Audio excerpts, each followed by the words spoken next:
Hi everyone, Don Smith, and first thing I'd like to do is wish you all a very happy new year.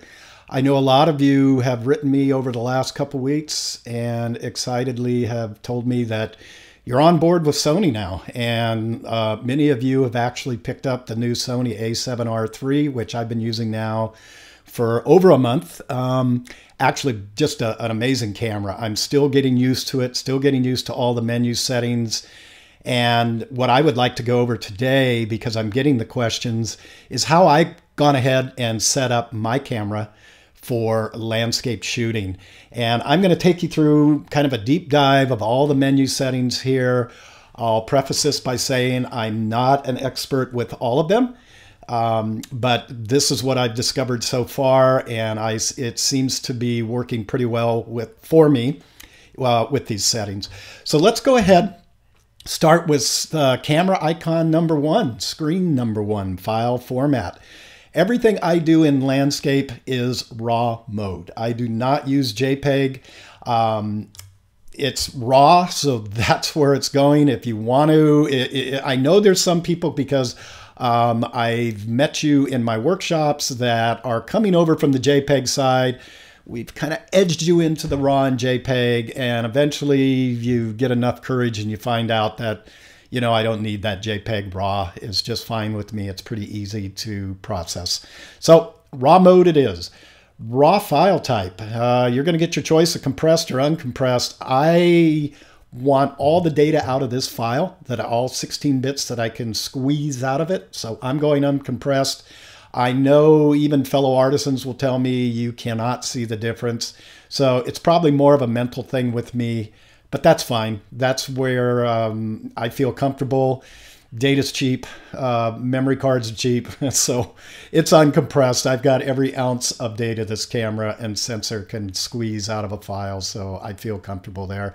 These are all your JPEG settings. Like I said, I really don't use JPEG in any of my landscape. Some of my sports work I do, and those would be different settings for a different video. Aspect ratio, always I stay 3:2. You do have a choice of 16:9. I just simply stay 3:2. ASPC Super 35. There are times I will actually do this just to get a crop in camera, and you know, it's something you can or cannot do. With 42 megs, I mean, we're down to a 21 meg file, which is still a beefy file. So you do cut your file size in half if you go to APS-C. But you will get a 1.5 crop factor, just so you're aware of that. Whoops, let me come back over here. And we're going to go into screen number two, long exposure noise reduction. Now, I've been a recent convert. I used to always teach that I've left that on along with high ISO noise reduction. But was out in Sedona, Arizona about a month ago doing a press event for Sony on this camera. We did a couple of night shoots. We had all Sony's San Diego technical staff with us, and they've pretty much convinced me it's better to leave these off and just take care of any noise that might result in post-processing. So I am a convert. You know, again, it's like anything. Run your tests, see what you think, and you're off and running. Color space, I just leave it at Adobe RGB. Again, I'm in RAW mode. It really doesn't matter. That would matter more so if you were in a JPEG setting, but you can always, during your conversion process and whatever RAW converter you use, I happen to use Lightroom, you can just set it there, but I leave it in Adobe RGB. Screen 3, drive mode, I do single shooting. Bracket settings, I don't. If I'm going to bracket, I'm going to do it myself manually using the shutter dial only. Pixel shift multi-shoot, this is going to be for another video. I did test this out. This is where actually it records, I believe, 4 different frames with shifting of the sensor for each pixel, or each picture, excuse me. And you do get more dynamic range out of the shot. You're going to need Sony proprietary software if you are using this to process. Just be aware of that. And, you know, I did a couple of shots out there. You have to find a subject that is completely static. I still don't know if this is something I'm going to put into my workflow, but I will test that later down the line, and we'll put out a video on that as I feel more comfortable with it. Let's go over to screen 4. Nothing there. I'm not going to register any custom shoots. You can do this if you would like, but this is, especially if you're going to go back and forth in between video shooting and stills, that might be something to take a look at. My focus mode is always manual. Priority set, autofocus single and autofocus continuous. I just leave in balanced emphasis. And focus area is wide. That's just my choice. I don't rely on a lot of autofocus when I'm doing my landscape photography. It's primarily, I'll just hit the autofocus button to ballpark me, but then I'm usually taking over manual focus to be very, very precise in where I want to place that focus. Let's go to screen 6. Nothing really in there that, oh, one thing, yes, no, there is something that's very important right here. Autofocus with shutter. By default, that's going to be in the on mode. So we want to turn this off. Let me come down here again, and this is going to be a two-parter. So first part is I take the autofocus off the shutter, and I'll explain why, especially in night photography, where there's not a lot of contrast for the autofocus system to work.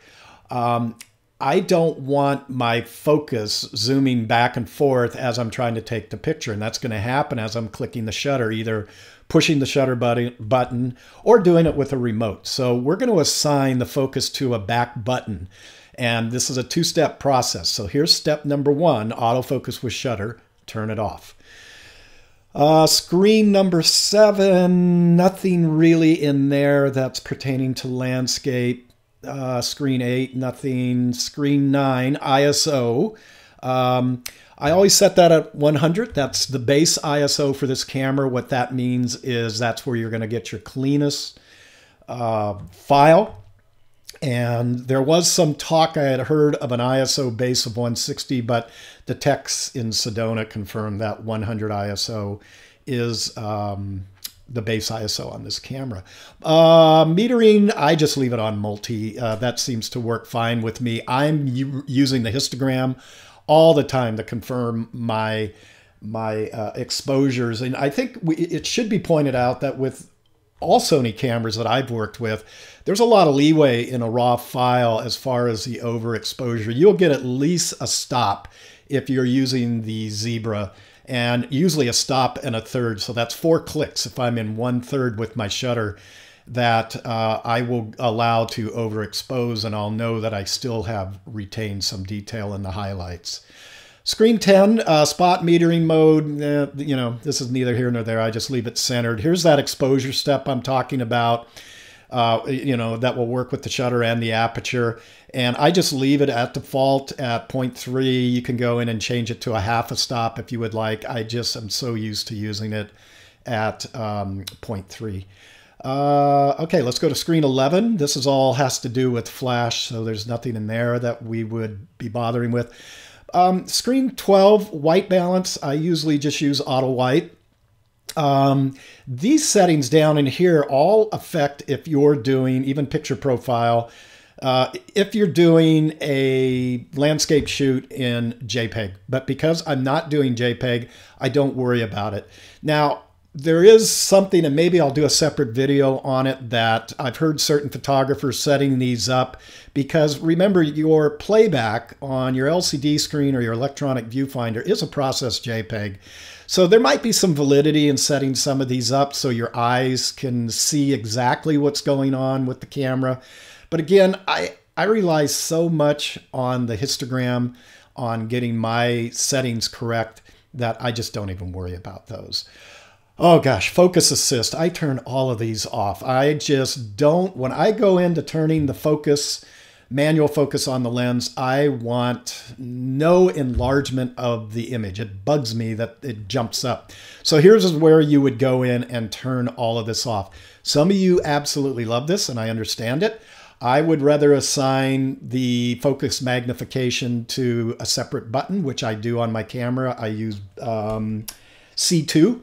And that's where I do in my enlargement. And then I just use the toggle on the back of the camera to toggle along and see where my focusing is. Let's go to the last screen. There's really nothing on here. Anti-flicker is kind of cool.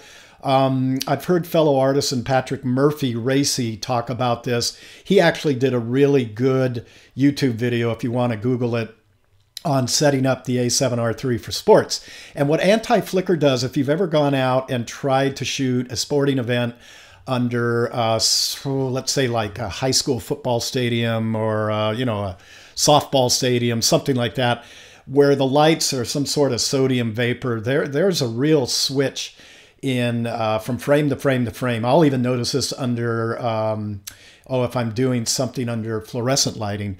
And the color in each frame in a JPEG mode, we're only talking JPEG here, can look different, as well as the exposures are off. This kind of smooths everything out. But again, it's not really something that I would think about using in my landscape shooting. Doesn't really pertain.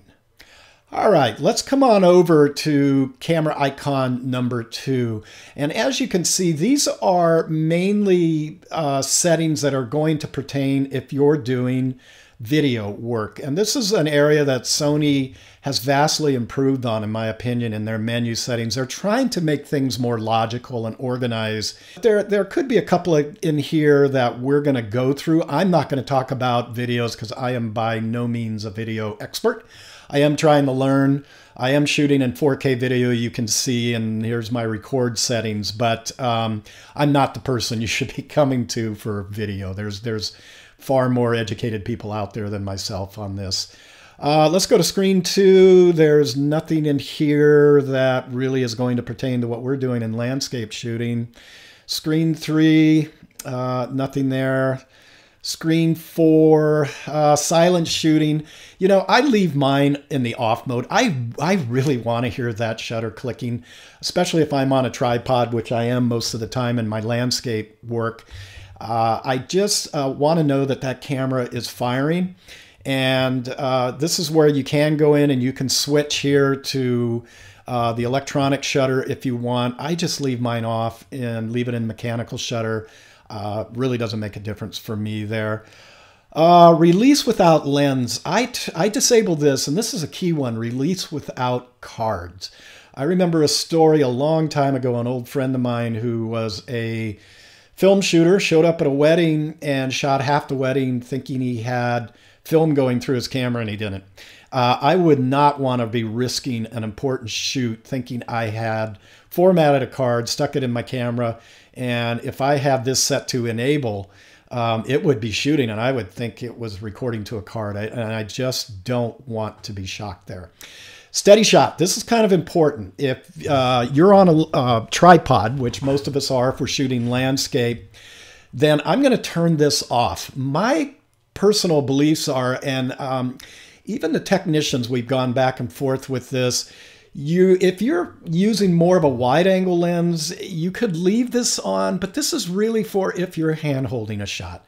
So I just leave it in the off mode. That way I don't have to worry about it, especially as I get up to a longer focal length. Because the camera, you know, we have the 5-axis IBIS inside these cameras, and it's looking to try to steady out motion. And if you have that on and you're on a tripod, it can actually make a bit of a jump and cause some blur in your shot, especially with the longer glass. So my advice, go in and turn that off. Screen 5, nothing really there. Screen 6, display button. You can go in here and kind of set these up any way you want, and you can do it for both the monitor and let me get out of here. And we'll come down to cancel, and you can go in and see, as you can see, you can do it for the Finder too. I currently have them all on. The screen can get pretty cluttered looking at these, so you have to kind of figure out what you want to do on those. That's a real preference, personal preference, and you know, so that one I think you can just figure out on your own. Zebra settings. Yeah, I do turn the zebra settings on. This is your overexposure warning, highlight alert basically. I set it at 100 plus, and that seems to just be where I've been comfortable with all my Sony cameras over the years. I do turn this on. Grid line, rule of thirds. If you're a landscape shooter, why wouldn't you want to turn that on? You know, I don't say to do it just specifically to use the rule of thirds, but boy, in balancing out certain horizons, it's really a big aid in me just to have that grid line turned on. But again, that's your personal choice. You don't have to have that turned on, only if you want. Let's move along now to screen, whoops, I'm sorry, and we'll come back to screen 7 here. You can tell I'm doing this live. Live view display, I do want that set to on. And what that's going to do is going to, as I change my shutter, aperture, ISO, it's going to note the change in real live time on my screen, so I can see what's going on. Auto review, I just leave it to 2 seconds. You can set that to where you feel comfortable. Custom key. Okay, this is important, and I like what Sony has done here. They've set up a custom key setting for stills. They've set up a custom key setting for movies, and they've set up a custom key setting for playback. I'm just going to go through the custom key setting. Now, if you remember back, and I can't remember what screen where we turned off the shutter, and I said this is a 2-part operation. Here's where we're going to go in and assign that focus to a back button. And where you have to come into is all the way over here into screen 3. And I want to thank actually Eldine Nadia of Sony for figuring this out for both Gary Hart and myself. We were out in Sedona, and they changed something in this camera where it doesn't respond with the same control we use on our A7RIII. So Gary had written out what our issues were, talked to Eldine, and a couple of weeks later, Eldine got back to us and said, here's where you want to go into your button on your, I assign my autofocus button to my AF on button on the back of my A7RIII. And you want to go through and set it to autofocus, manual focus control. And you can see you can get 23 different screens here if you push these arrows left or right. So it's on screen number 4, and it's that one right there. That's the one you want to set. And now you can get autofocus and manual focus by using the back button focus. We were having problems in Arizona just getting the autofocus, and we couldn't take over manually. So thank you, Eldine, for figuring out that little problem. And nothing else on here I want to go through. And that's it for screen number 2. All right, next icon over is your network. I'm not going to go through any of these network settings. I don't really use them. There are people that will take a picture in the field and want to transfer it over to their phone to upload to Instagram, something like that. That's where you would go through and set this up. I don't really find myself using any of these, so I'm not the person really to talk to about setting these up. Playback mode, I don't think there's anything really in here that I've gone in and changed from the default. Let's go through these screens. Well, here's one. You can select your playback media. Okay. You can see this is something I did of a sea arch the other day over in the Santa Cruz area. But it's nothing I'm worrying about. There's dual card slots. We're going to get into it once we get to this suitcase icon, but this is just showing me where my playback is on slot 1, and that's fine. Okay, let's come on over to the next icon now, which is the suitcase icon. These are some of the setups that we would go through. Volume settings, I just, that's again to taste. You can turn them up, turn them down, turn them off. The delete confirmation, I always leave it to cancel. I know some photographers that bothers them, especially the sports people. I would probably turn that to off, the delete confirmation. Let's go in and take a look at the settings they give us. Yeah, delete first, cancel first. I just leave it to cancel first. It doesn't, to me, it's not that big of an issue. Display quality, that is an issue. I want that on high. That's the playback. You are going to use, the trade-off is you're going to use a little bit more batteries, but the new batteries in this camera are going to last you, oh gosh, just at least 1.5 times the old batteries. it's amazing how long these batteries will go. So I set that on high. I want to see all the shadow and highlight detail visually as well as in my histogram to help me make my best decisions on exposure. Power save start time, auto power off. This has been one that's been discussed quite a bit. This is more if you're doing movies. These cameras have an issue of overheating. The cleaning mode is actually really good. It does help out. That's the vibration mode. I recommend turning the camera so it's facing towards the floor when you do this. So when the sensor is being shook, all that dirt is falling down and off the sensor. Okay, so let's go into number 3. Touchpad settings. You can set these up. The touch does not work touching anything other than your autofocus. Sony still has a little bit of a ways to go with their touch. Nothing really in this screen. Date time setup. You're going to do all that when you start your camera up. Area setting. Copyright info. You can put that in. That's kind of a cool feature to put in. I personally don't use it because I have another naming system I do. Here's where you would format right there. Let's go over to screen 6. Record media settings. You can see here my prioritized record media, I talked about this a couple of screens ago, is slot 1.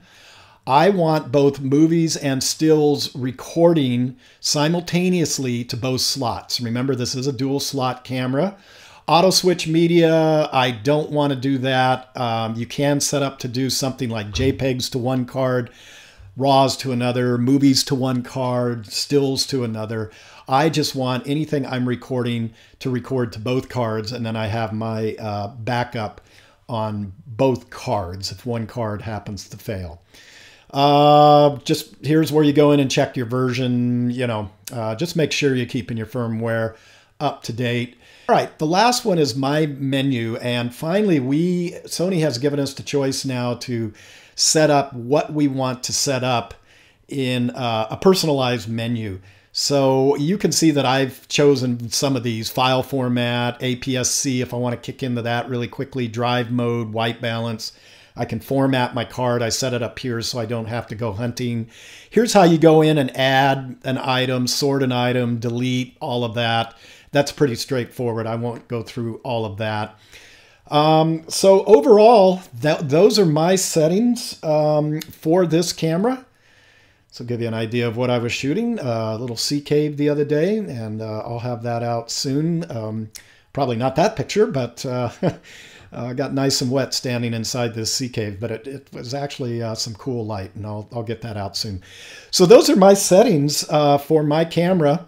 You can certainly get in and toy with yours and play around with them.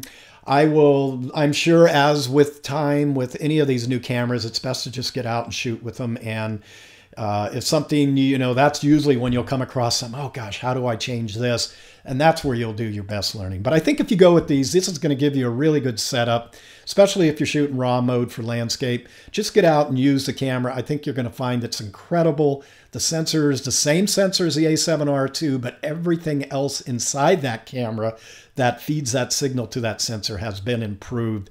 And thus, the image that comes off that sensor is vastly improved, in my opinion. And we're getting really close to where we're going to be able to throw our grad filters away one of these days. I won't say we're there now, but we're getting really close. So that's my setup on my Sony A7R II. I hope it's helped you. And get out and use these cameras and have fun in 2018.